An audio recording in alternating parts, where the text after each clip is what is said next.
Alors, bon, rapidement, donc je m'appelle Zahra El Berbère, 42 ans, maman de 4 enfants et entrepreneuse depuis, 17 ans déjà, ça passe vite.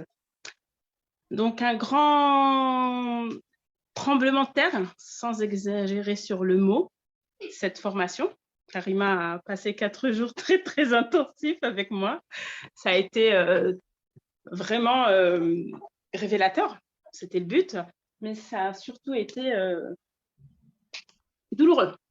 Psychologiquement, en tout cas, je me comprends quand j'utilise le mot douleur, dans le sens où pour moi, quand j'écoute tout ce que vous dites depuis tout à l'heure concernant le syndrome de l'imposture, je pense que je n'ai pas été vue comme une imposture de la part de ma clientèle depuis toutes ces années, mais c'est moi-même qui m'auto-flagellais, qui m'auto-considérais comme illégitime de tout ce, voilà, de tout ce que les gens voyaient en moi, en fait. Et j'ai eu beaucoup, beaucoup, beaucoup de mal à dire mon excellence. Elle y a réussi, Karima, que le dernier jour, hein. J'ai vraiment eu beaucoup de mal à le dire. Donc, c'est vrai que quand j'entends tout ce que vous dites, et pour apporter donc mon témoignage par rapport à tout ça, au-delà d'une prise de conscience, je pense que quand on souffre de ce symptôme, il faut vraiment qu'il y ait un déclic qui ne peut malheureusement venir ni de la formatrice, ni de notre entourage.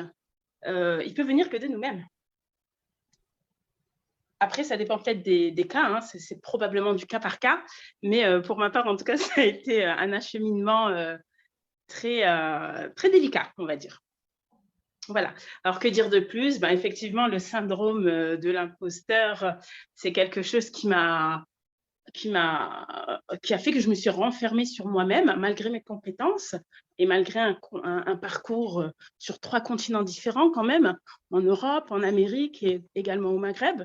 Mais malgré tout ça, j'étais quand même tout le temps dans cette douleur dans ma tête, dans mon fort inconscient. Je me disais, est-ce que tu mérites toutes ces éloges? Est-ce que tu mérites tout ça? Est-ce que tu n'en fais pas trop? Zahra, calme-toi. Zahra, reste tranquille. Parce que j'avais l'impression que j'étais pas légitime. Donc, c'est vrai de vous entendre décrire tous ces cas de figure, bah oui, c'est clairement l'excellence qui m'a permis aujourd'hui de pouvoir dire sans aucune gêne et à voix haute que j'ai l'art d'extirper les gens des ténèbres et de les accompagner vers la lumière. Voilà, chose que je n'aurais jamais, mais alors jamais réussi à dire avant l'excellence. Elle en a bavé avec moi, Karima. Voilà, donc Mais j'espère c'était que un ce plaisir, témoignage… Zahra. Comment? C'était un plaisir parce que plus c'est compliqué, plus j'adore, tu sais bien. Oui, oui, c'est vrai que D'accord, dans la donc écoute, difficulté, Karima, tu prends du plaisir à baver, donc C'est ça. ouais, ouais. Non, mais c'est sûr que, bon, moi-même, en tant que j'accompagne les startups, donc c'est vrai que c'est des mini-défis qu'on se lance à nous-mêmes, finalement.